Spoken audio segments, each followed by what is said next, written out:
2011년 5월 1일 경상북도 문경시 가은읍 둔덕산 채석장에서 전대미문의 사건이 있었습니다. 그것은 57세 남성이 십자가에 못 박힌 채 시체로 발견되었기 때문입니다. 발견 당시 이 사람은 흰 속옷만 입은 채 머리에는 가시관을 쓰고 양손과 발에는 못이 박힌 채 십자가에 달린 모습 그대로였습니다. 예수님처럼요. 시신이 발견된 곳은 오랫동안 그 채석장으로 사용되다가 이제 폐쇄된 곳이었는데, 여기가 밑에서부터 한 900m 이상 이 정상 높이가 900m 이상이 된대요. 그러니까 굉장히 높은 거리죠. 그래서 이곳이 다른 주변에 비해서 풍광이 다소 황량해 보이는 그런 지점이었습니다. 그래서 이 사건 현장의 풍경이 예수님이 십자가에서 달리셨을 때 골고다 언덕과 너무나도 유사한 점이 있다라는 그런 모습으로 예수님이 십자가 순환의 모습을 100% 재현하기 위해서 이 폐채석장을 선택해서 거기다 십자가를 세우고 자기가 거기에 달린 거예요. 여러분, 예수님처럼 십자가에 이제 손을 못을 박히니까 여러분 상상해 보세요. 이제 한 8cm 되는 이만한 큰 대못을 손에다 이제 박아야 됩니다. 근데 손에다 못을 박으려고 하니까 망치로 못을 이렇게 못머리가 둥그렇잖아요.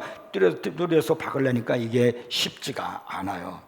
그래서 이 사람은 그 머리를 잘랐습니다. 그래서 머리를 자르고 그 다음에 그 못을 자기가 달릴 십자가 거기다가 박았어요. 그래서 한 8cm 정도 되는 거를 한 4cm 정도 들어가게 박고 4cm 정도 남게, 한 요 정도 남게 했습니다. 그리고 드릴을 가지고 자기 손을 뚫었습니다. 그리고 거기다 낀 거예요. 양쪽 손을 다. 그리고 이제 발에다가 못을 박을 때는 더 거대한 못을 박는데, 이제 사람이 이렇게 체중이 실려서 못을 이제 발에다 박으면 이게 사람이 죽으면 이렇게 무게 때문에 밑으로 처질 수가 있잖아요. 그러다 보면은 이 몸이 흐트러질 수가 있기 때문에 그것을 방지하기 위해서 거대한 못의 끝을 어떻게 했냐면은 기역자처럼 머리를 기역자로 만들었습니다. 쥐어놨습니다. 그래가지고 그것을 발에다가 박았습니다. 그래서 기역자에 의해서 이게 발이 그렇게 닿아가지고 움직이지 않고 그것이 이렇게 쓰러지지 않도록 그렇게 이제 만들어 놓은 겁니다. 그리고 그 십자가 옆에 조그만 거울이 하나 있었어요. 이 거울이 왜 여기에 있었을까? 자기가 예수님처럼 죽기 위해서, 십자가에 죽기 위해서 그가 옆구리를 찔러야 되는데, 칼로 찔러야 되는데, 자기 스스로가 옆구리로 칼을 찔러다는 거, 이게 얼마나 아프고 이게 힘든 일입니까? 그래서 이게 정확하게 하기 위해서 그 앞에다가 거울을 놓고 그 거울을 보면서 자기 옆구리 보면서 그리고 정확하게 그리고 거기를 찔른 겁니다. 그리고 이제 십자가 양쪽에 옆에다가 조그만 십자 2개를 이제 함께 이제 만들어 놨는데, 이것은 아마도 예수님 양옆에 함께 못 박혀 매달려 죽었던 그 강도 2 사람을 재현하려고 막 그렇게 만들어 놓은 것으로 이제 보여집니다.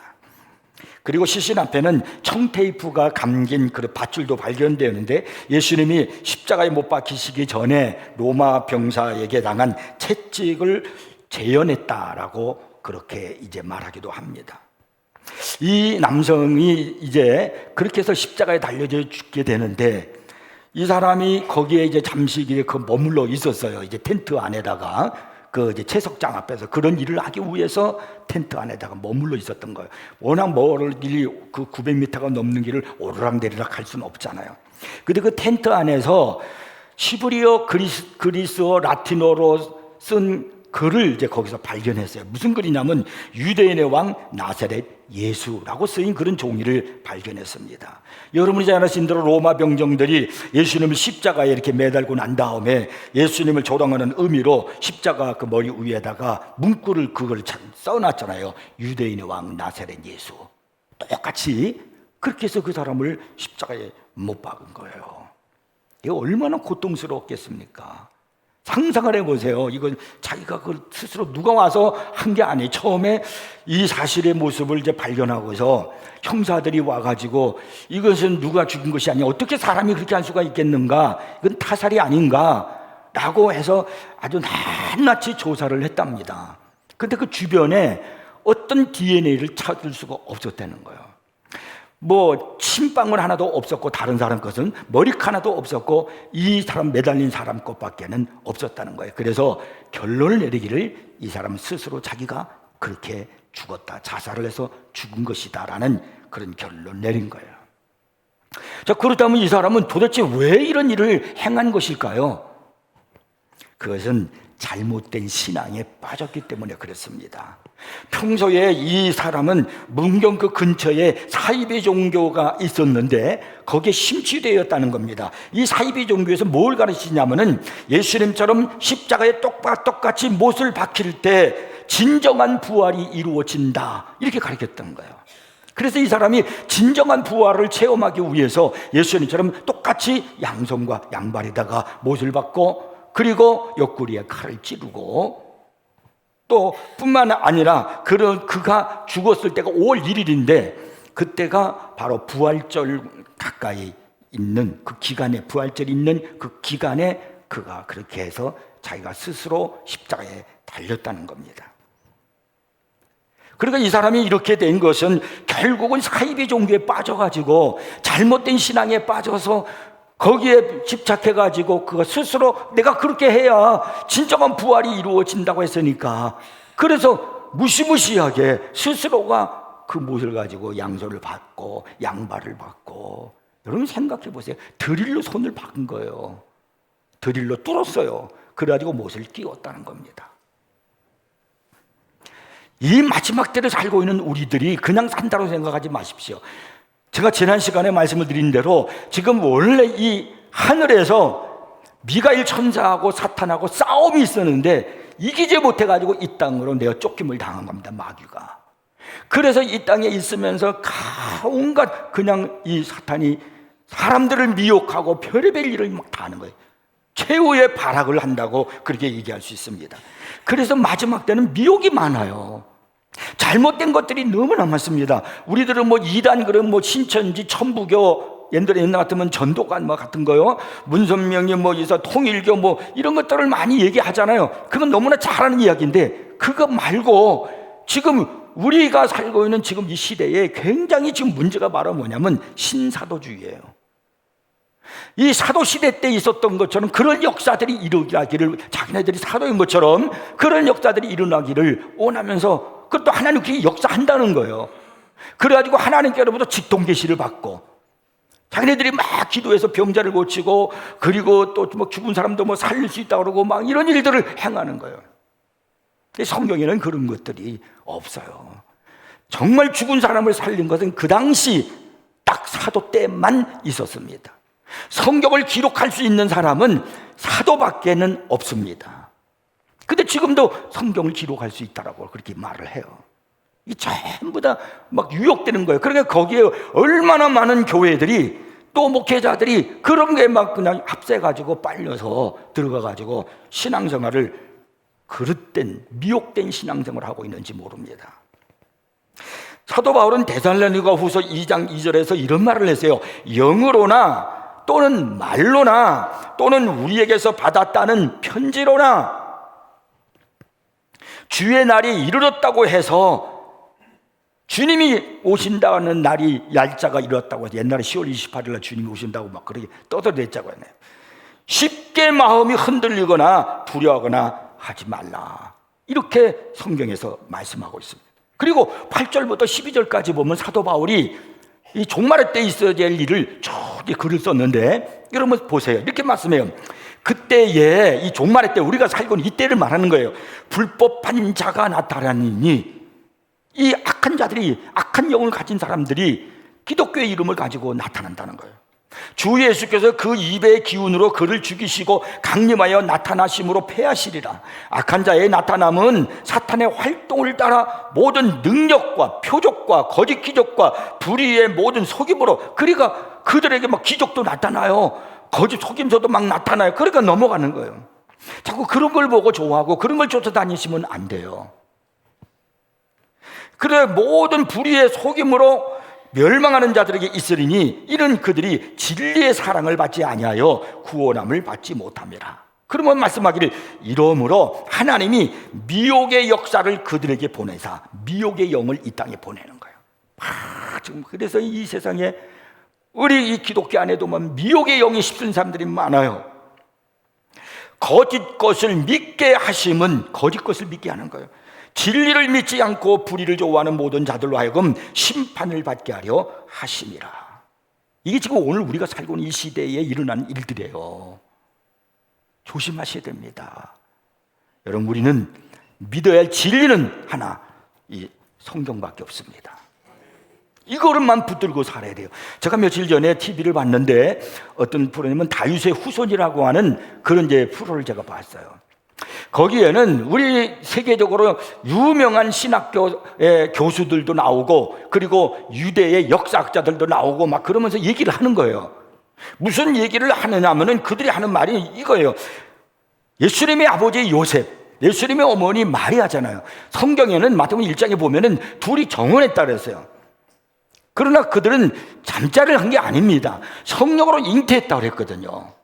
근데 그들이 뭐라고 그러냐면은 이 신학자들이 말입니다. 유명한 신학대학교의 학자들이에요. 그리고 그 유대의 역사학자들이 하는 말이 이렇게 말을 하는 겁니다. 원래 예수님의 아버지 요셉은 한 번 결혼했던 사람으로서 마리아와 결혼할 때 재혼했다는 겁니다. 그래서 예수님에게는 배다른 형제가 있었다는 거예요. 여러분, 이게 우리가 그 얘기를 들을 때 얼마나 놀라운 얘기들입니까? 그러면서 그들이 또 하는 말이 뭐라 그러냐면 예수님께서 성령으로 잉태했다라고 하는 이 말은 거짓말이라는 거예요.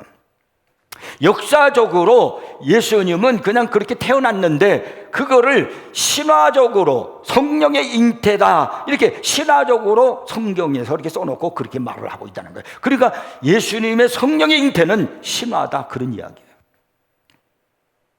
이게 지금 오늘 우리 시대 속에서 신학자들이 하는 말이고 목회자들이 지금 설교하면서 하는 말들이라니까요. 이렇게 우리의 신앙을 흔들고 미혹하게 만들고 하나님의 말씀을 불신하게 만드는 것이 지금 우리들이 살고 있는 이 시대의 모습입니다. 그래서 오늘을 살고 있는 우리들은요 정신을 차리셔야 돼요. 하나님 앞에 나와서 바르게 예수를 믿어야 돼요. 그리고 성경을 붙들고 우리는 이 말씀을 믿고 살아야 할 줄로 믿으시기 바랍니다. 자, 그래서 우리는 오늘 본문 10절을 제가 이 말씀을 선택했습니다. 자, 본문을 보시면 예수님께서 서문학교를 향해서 하신 말씀인데 다시 한번 제가 읽어보겠습니다. 너는 장차 받을 고난을 두려워하지 말라. 그러니까 이 서문학교에는 고난이 온다는 거예요. 예수 믿는 것 때문에, 신앙생활 때문에. 볼지어다 마귀가 장차 너희 가운데서 몇 사람을 옥에 던져 시험을 받게 하리니 많은 고난이 이제 오겠다는 거예요.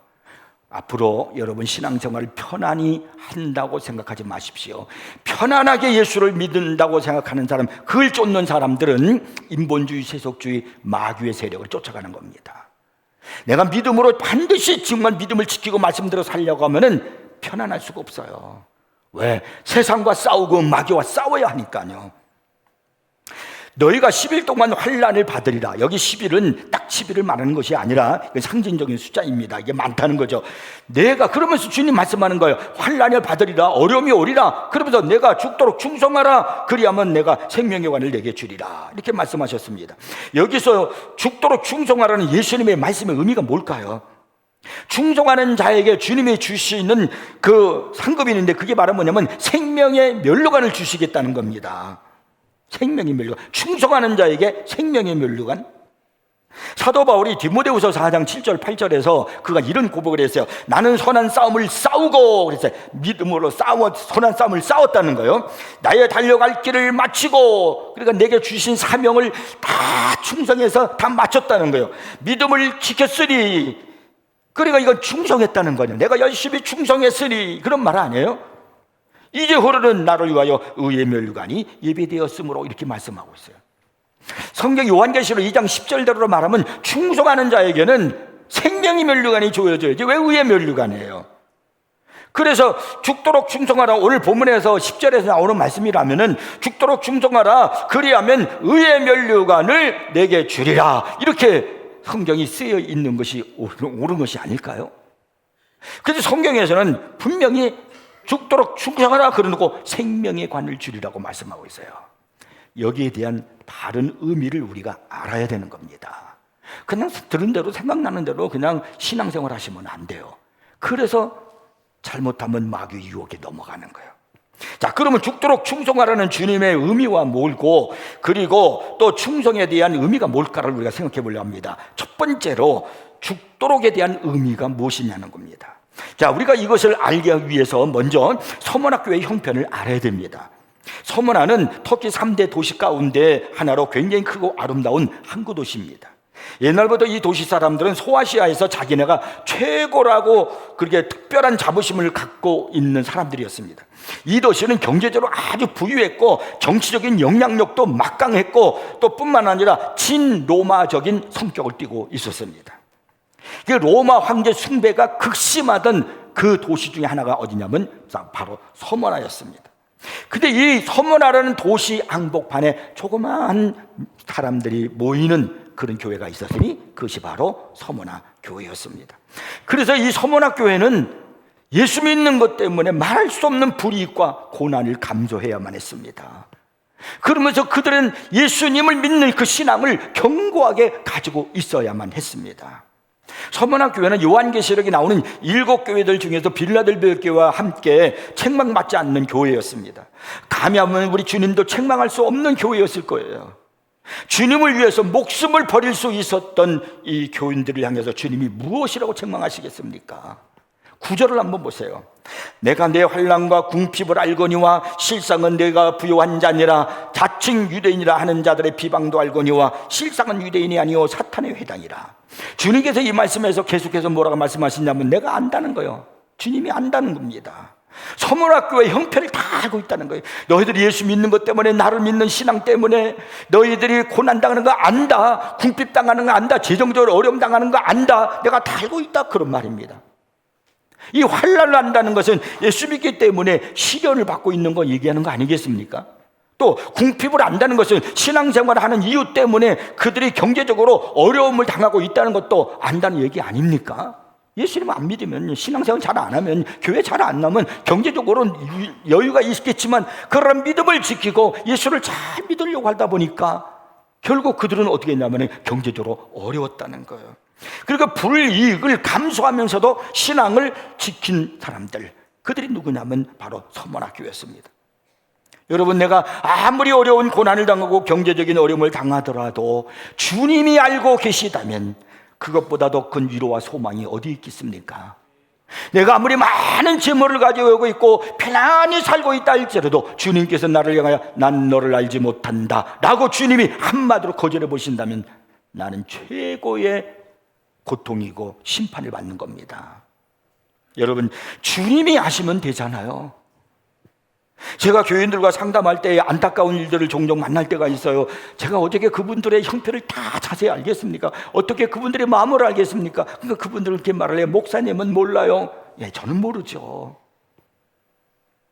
그 고통, 그 마음, 그 형편 제가 어떻게 다 알겠습니까? 그러나 그분의 고통은 나는 모르지만 주님은 아십니다.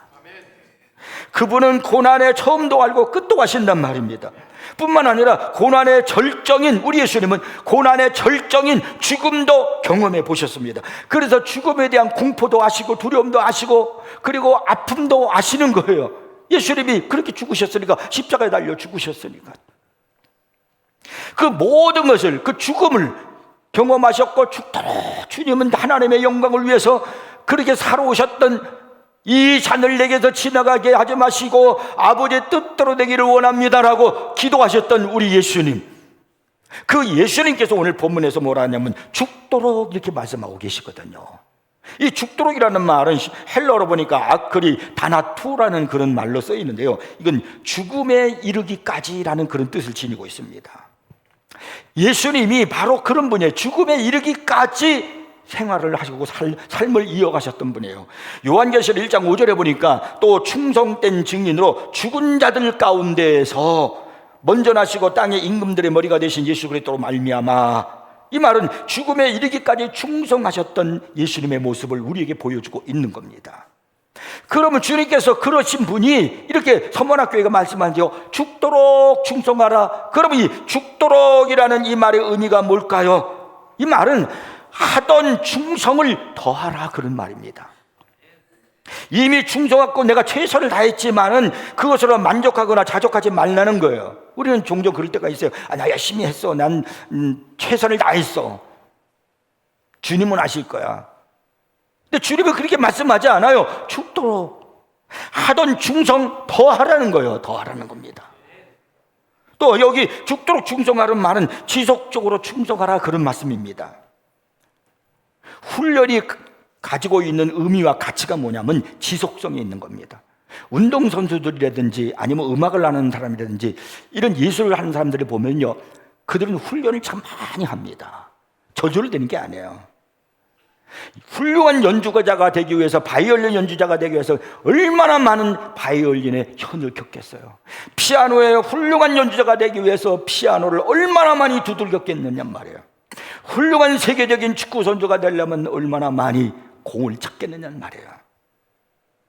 게임이 끝났다고 해서 이제 좀 쉬자, 이제 훈련 없다, 쉬자 이러면은요, 다음 경기에 이긴다는 보장 없습니다. 게임이 있든 없든 훈련을 계속해야만 그 사람이 강한 사람이 될 수가 있는 겁니다. 독창이나 연주자가 끝났다고 해서 연습을 중단해 버리잖아요. 그러면요, 이제 내가 음악회도 끝났다, 이제 내가 이제 미술 전체도 끝났다, 붓 던져버리자, 이렇게 해버리면 그 사람은 훌륭한 예술가로 남을 수가 없는 겁니다. 내가 지금까지 맡은 일에 최선을 다했어도 더욱 힘써 최선을 다하는 것, 지속적으로 충성하는 것, 그것이 죽도록 충성하는 겁니다. 그리고 여기 죽도록이라는 이 말은 드러나지 않는 일에 최선을 다하라, 그런 말입니다. 일이란 성과가 당장 눈앞에 드러나는 일이 있는가 하면은 드러나지 않는 일도 있습니다. 우리가 지나치게 실적 위주나 그리고 형식과 전시 효과를 중요시 여기면서 일을 하게 되잖아요. 그러면 잘못 내가 된 일에 빠지기 쉽습니다. 그러나 신령한 일은 오늘 당장 그 실적이 드러나지 않습니다. 오늘 충성했다고 해서 오늘 상급이 당장 떨어지는 것이 아닙니다. 오늘날 우리가 돈을 벌잖아요. 근데 돈을 버는데 옛날에는 그냥 다 월급이어서 거의요. 그 셀러리맨 그렇게 하면서 월급 돈을 받았잖아요. 요즘에는 시급, 주급, 그 다음 시급 있고 하면 1급 있고 주급 있고 월급 있고 그 다음에 연봉이 있어요. 여러분의 연봉은 얼마나 되십니까? 연봉은 1년 동안에 일을 하고 난 다음에 받는 전체 액수를 말하는 거잖아요. 1시간 일을 하고 시급으로 받는 보수가 얼마나 되겠어요? 지극히 적어요. 1년 동안 일을 하고 난 다음에 그 다음에 받는 보수는 얼마나 많겠습니까? 엄청나게 많죠. 그런데 여러분, 하나님의 일은 연봉이 아닙니다. 최고봉입니다. 하나님의 일은 쉬지 않고 계속 할 때 하나님께서 우리에게 엄청난 축복을 주신다는 거예요. 그렇기 때문에 당장 오늘 일하고 칭찬받고 보상받고 이렇게 생각하지 마시고 때를 기다리는 겁니다. 드러나지 않는 일에 최선을 다할 때 그것이 죽도록이에요. 하나님은 우리에게 넘치는 역사를 주실 줄 믿습니다. 그 다음에 두 번째로 생각할 게 뭐냐면, 충성하라는 것은 믿음을 지키라는 그런 의미입니다. 충성과 믿음은 제가 같은 어원에서 나온 거라 그랬어요. 피스토스라고 해요. 충성, 믿음 같은 뜻이에요. 그래서 우리가 충성하면 믿음을 생각해야 되고 믿음하면 충성을 생각해야 됩니다. 우리가 창세기 22장에 보면 하나님께서 아브라함의 믿음을 보시려고, 다시 말하면 아브라함의 충성, 저 아브라함이 나를 향해서 얼마나 충성을 잘하는가, 정말 죽도록 충성하는가, 그걸 보시기 위해서 시험을 하십니다. 아브라함아, 제가 여기 있나이다. 내가 낳은 내 아들 독자 이삭을 내가 지시한 산에 가서 번제로 드리라. 이거 엄청난 사건이에요. 100세에 낳은 이삭을 제물로 드리라는 거예요. 죽이라는 거예요. 죽여서 태워서 드리라는 겁니다. 이런 사건의 이 모습을 연극으로 만들어서 재현하는 그런 일들이 있었습니다. 그 연극을 볼 때는 실제로 말로 듣는 것보다 사람들이 이렇게 행동을, 액션을 취하고 말로 할 때 그걸 통해서 볼 때 우리들에게 다가오는 이 감동은 더 크거든요. 그때 이제 이 아브라함이 산에 올라가서 제단을 다 쌓아놓고, 그리고 이제 이삭을 결박을 해서 죽이려고 하는 그 순간이 다가왔습니다. 이 장면에서 이제 아브라함이 이삭을 제단에 올려놓으려고 할 때, 이게 결박하려고 할 때, 이 이삭은 이미 장성했기 때문에 아브라함은 나이가 너무나 많았고 힘이 없는데, 이거 뭐 자기가 이건 결박 안 당하려고 하면 얼마든지 안 당할 수가 있거든요. 근데 그때 그 순간 아브라함이 이렇게 두 가지 말을 합니다. 예, 이삭아, 내가 너 사랑한다는 건 네가 아느냐? 그랬더니 이삭이 말합니다. 압니다. 아버지께서 아버지 목숨보다도 나를 더 사랑한다는 거 제가 알고 있습니다. 그래, 하나만 더 묻자. 하나님의 약속을 내가 믿느냐? 변함없는 약속, 반드시 이루시는 그 위대한 은혜의 약속을 내가 믿느냐? 그랬더니 이삭이 말합니다. 네, 믿습니다. 그러면 제단으로 올라가. 그리고 결박해 네가. 그래서 이삭이 제단으로 스스로 올라가서 스스로 결박을 했어요.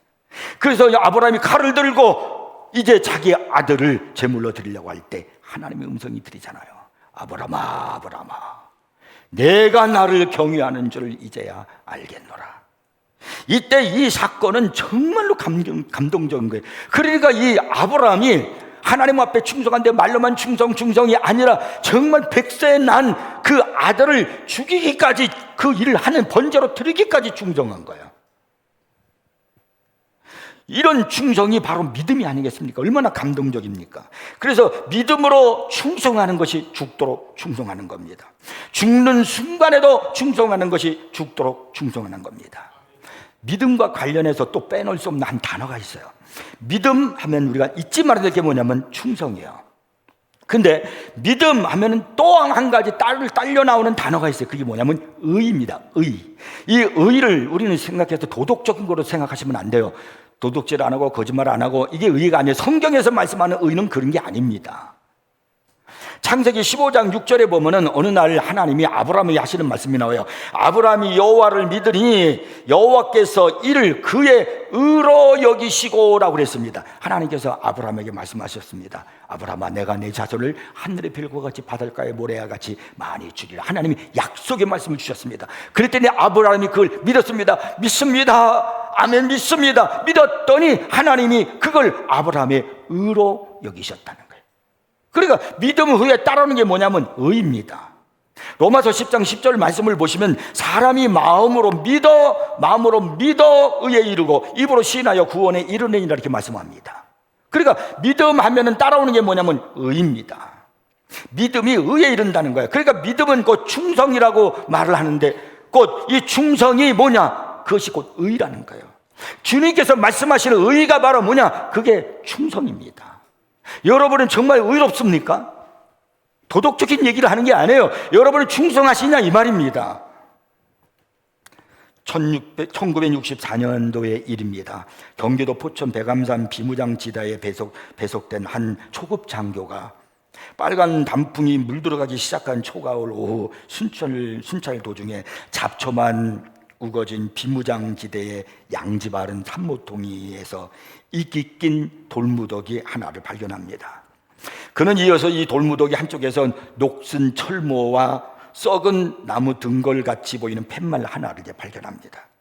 그는 직감적으로 이 나무 팻말이 어느 무명용사의 죽음을 기리기 위한 전우회로 새겨진 일종의 묘비임을 알아차렸습니다.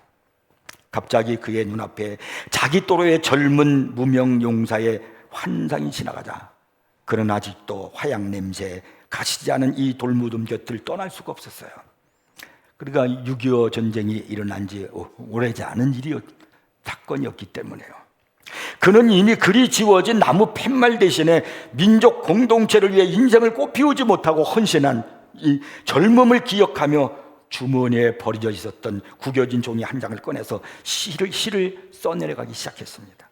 이 시에다가 곡을 붙여서 탄생한 국민 가곡이 된 거예요. 그게 뭐냐면 비목이에요. 초연히 쓸고 간 깊은 계곡 양진역의 비바람 긴 세월로 이름 모를 비목이요.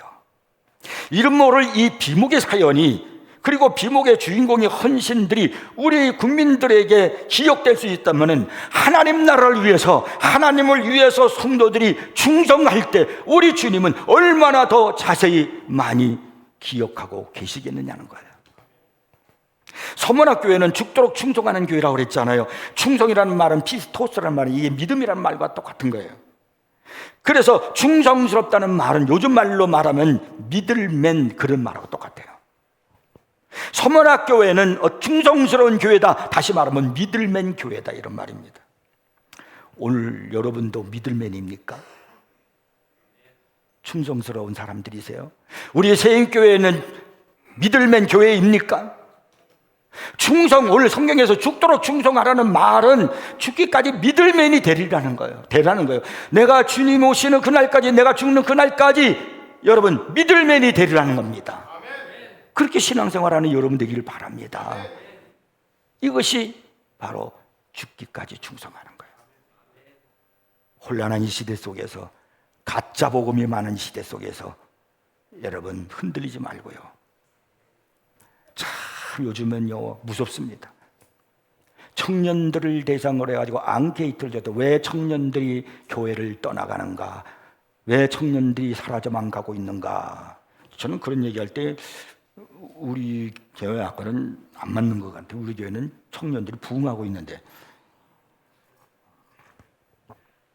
거기에 몇 가지 이유가 있다는 거예요. 그 중에 이제 하나가 뭐냐면 11조헌금 하지 마라, 그러면 청년들이 돌아온대. 새벽기도 하지 마라, 그러면 청년들이 돌아온대요. 헌금 강조하지 마라, 예배 강조하지 마라, 그러면 돌아. 그럼 뭐하러 신앙생활해요? 이게 지금 오늘 한국교회에서 가르치고 있는 일들이에요. 우리 교회는 살아있는 교회가 되기를 바랍니다.